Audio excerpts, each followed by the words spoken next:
Hello and welcome to the Space Above Us. Episode 103, Space Shuttle Flight 32, STS-33. Magnum, maybe.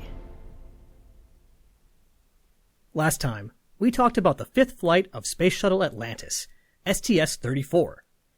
The mission was the second shuttle flight to deploy an interplanetary spacecraft, starting the Galileo orbiter and probe down the lengthy road to Jupiter. Before we get started today, I have two minor corrections. First, back on episode 99, talking about STS-30, I seemingly confused Norm Thagard and Bill Thornton.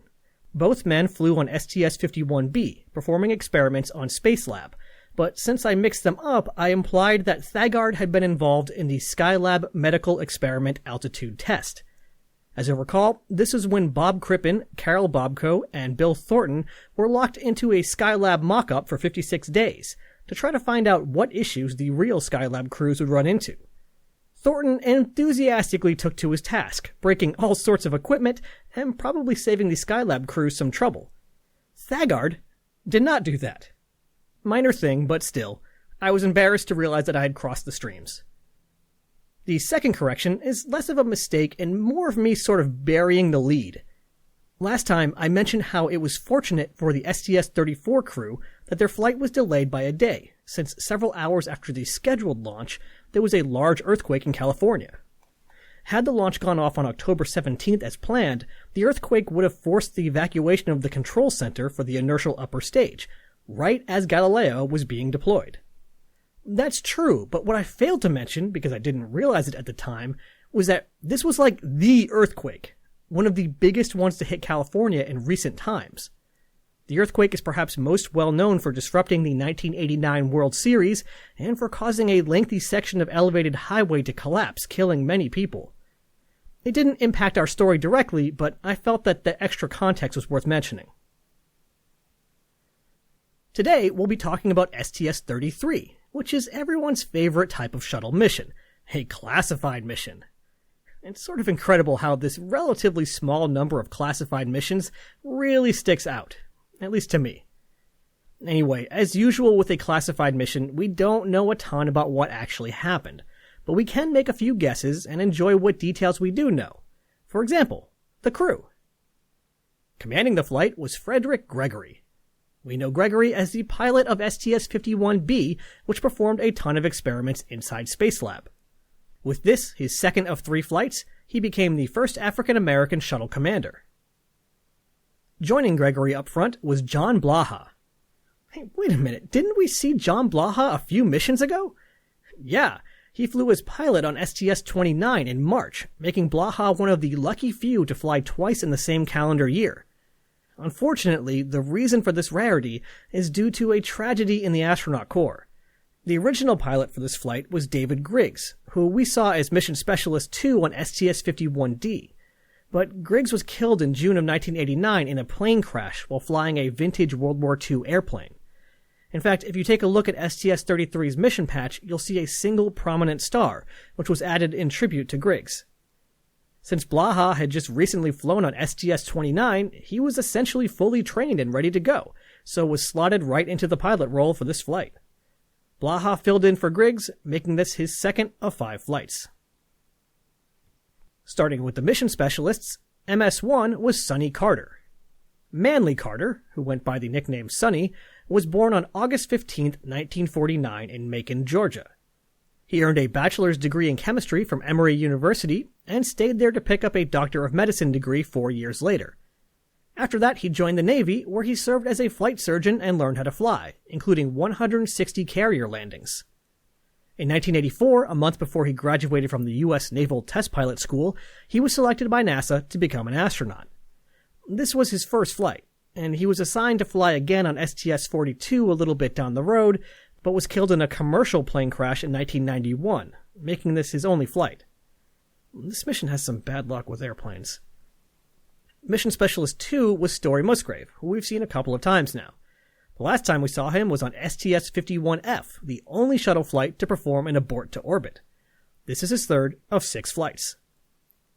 And last but not least, Mission Specialist 3, Kathy Thornton. Catherine Thornton was born on August 17, 1952 in Montgomery, Alabama. She earned a bachelor's in physics, a master's in physics, and, you guessed it, a PhD in physics. She was awarded a NATO postdoc fellowship, allowing her to perform research at the Max Planck Institute for Nuclear Physics in Heidelberg, West Germany.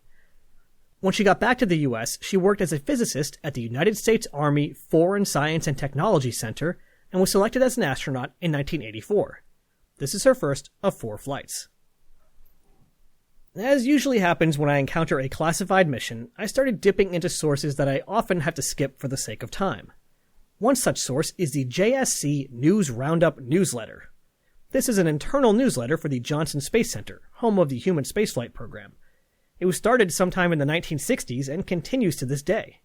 And luckily for me, some kind soul at NASA took the effort to scan every one of these newsletters and make them available online. They're a pretty fascinating look into day-to-day life at Johnson. The reason I bring this up is that I noticed one story that's not related to this flight, but certainly helps add some insight into the mindset of NASA at this time. The story, which comes from the December 1st, 1989 issue of JSC News Roundup, is titled, "Last NASA Unmanned Rocket Boosts Cosmic Background Explorer." The Cosmic Background Explorer, aka COBE, was a satellite dedicated to studying the cosmic background radiation. Just briefly, and honestly just from what I know off the top of my head, so please take it for what it is, the cosmic background radiation is a very low-frequency radio signal that's visible in all directions. The guys who discovered it were trying to do something completely unrelated and couldn't get rid of this annoying quote-unquote noise in their radio gear. It turns out that what they were actually hearing were the echoes of the Big Bang. When the universe was small and all smushed together, it was incredibly hot. As it expanded and cooled, that energy got sort of stretched out. Eventually, it became just some weak radio waves, barely warmer than absolute zero. By studying that energy, scientists could learn about the structure of the early universe and perhaps learn about how galaxies were formed and all that good science stuff. The reason I brought it up is that is one striking title. Last NASA Unmanned Rocket.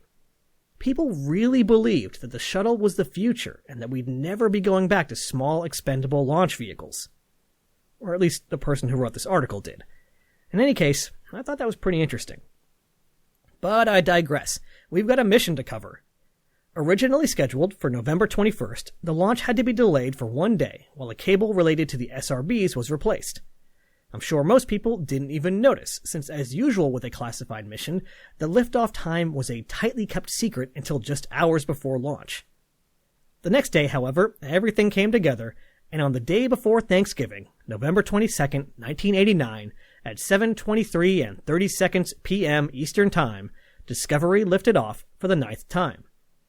It would have been a spectacular sight for everyone within a few dozen miles, and certainly not a secret, since this was the shuttle's 3rd night launch. Notably, it was also the first night launch since the Challenger accident, which I think is safe to note as one more step down the road of post-accident recovery. By the way, if you're thinking 7:23 p.m., that's not a night launch, don't forget that it was in November. I actually went and looked it up, and the sun had set around 2 hours earlier, so there you go. So Discovery launched into some sort of secret orbit and deployed some sort of secret payload. But can we tell what? Sort of. We can at least narrow it down. While NASA won't tell us most of the parameters of STS-33's orbit, they did say that the inclination was 28.45 degrees, which is basically as low as you can go out of the Kennedy Space Center. So that tells me one of a few things. Either they didn't particularly care what inclination they were in, so they went for an easy one, or maybe they had something heavy and needed the extra performance. Or what they really wanted to be in was an equatorial orbit for a geostationary payload. Alright, well, are there any other clues? Aha!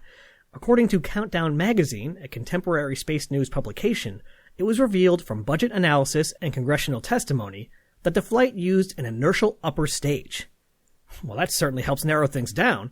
As we've seen time and time again, the only reason to use an IUS is if you need to get to a higher orbit.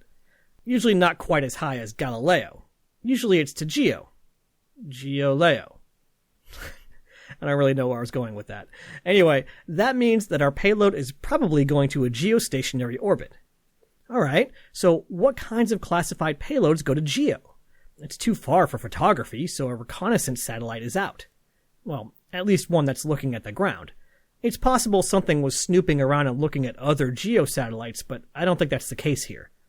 It could be a communication satellite, along the lines of NASA's TDRS.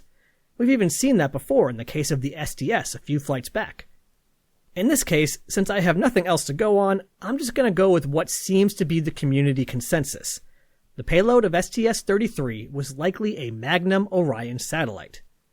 This Electronics Intelligence Spacecraft, or ELINT, would park itself over a country, open a massive radio dish, and listen in on any stray signals.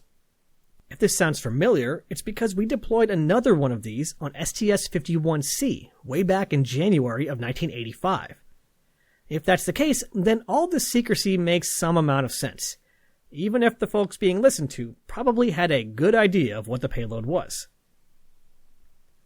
At some point in the flight, likely just a few hours into the mission, the IUS deployment cradle would have been tilted back, final tests and checks would have been performed, and Magnum, or whatever, would be gently nudged along on its way. I will say that the mission summary noted that the OMS engines were fired 5 times, which seemed unusual. Discovery launched on a standard insertion, using both the OMS-1 and OMS-2 burns on its way to orbit. And it needed another OMS burn to return home, so that's 3, and 1 more to back away from the IUS, and that's 4. So I'm not sure what the 5th would have been, but maybe I'm just overthinking things. At first I thought maybe they just used 2 burns to back away from the payload, but that wasn't the case on Galileo, so I don't know.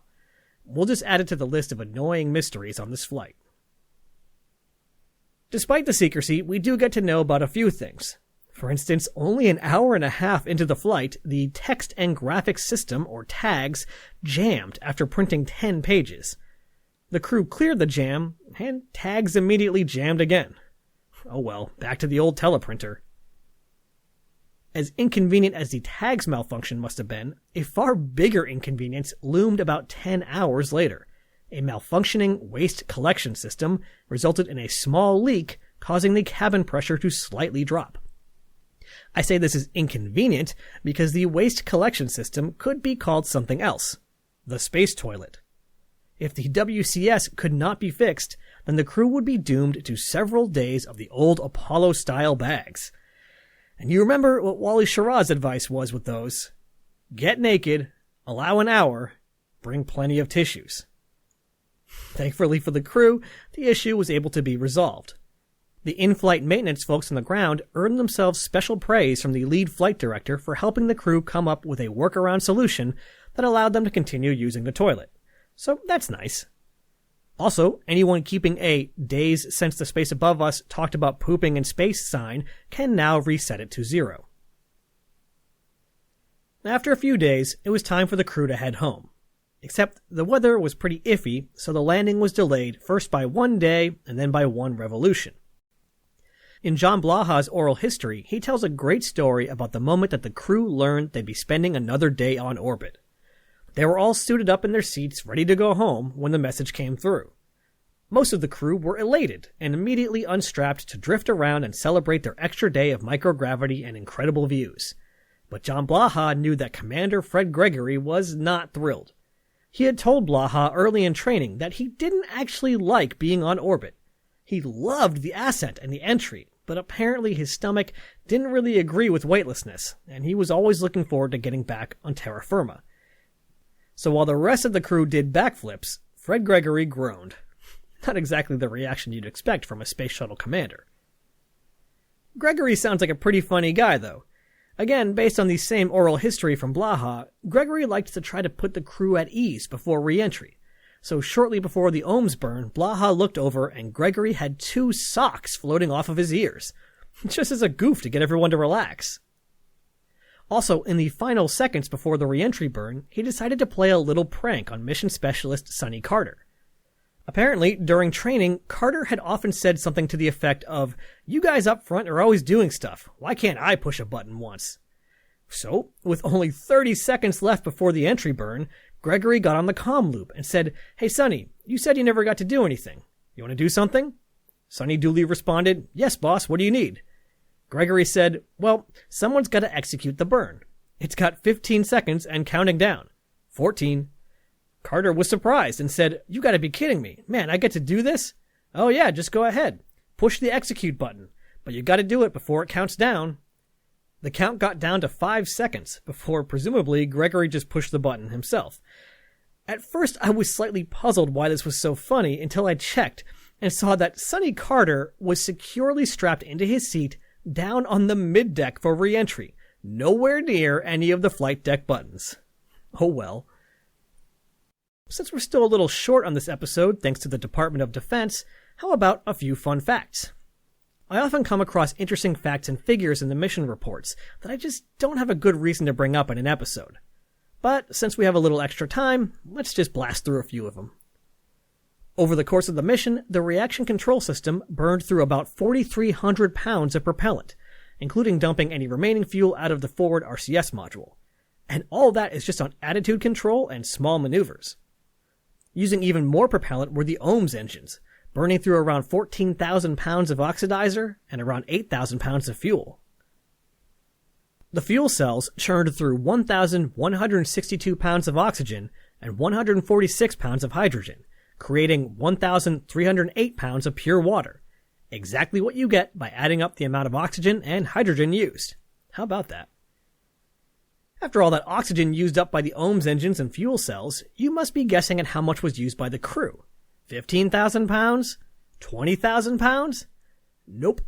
Try 45 pounds. It doesn't really take much oxygen to keep people alive. And while this didn't happen on the mission, it definitely was a number that caught my eye. While reading through the JSC News Roundup, I took a quick look at the classifieds out of curiosity.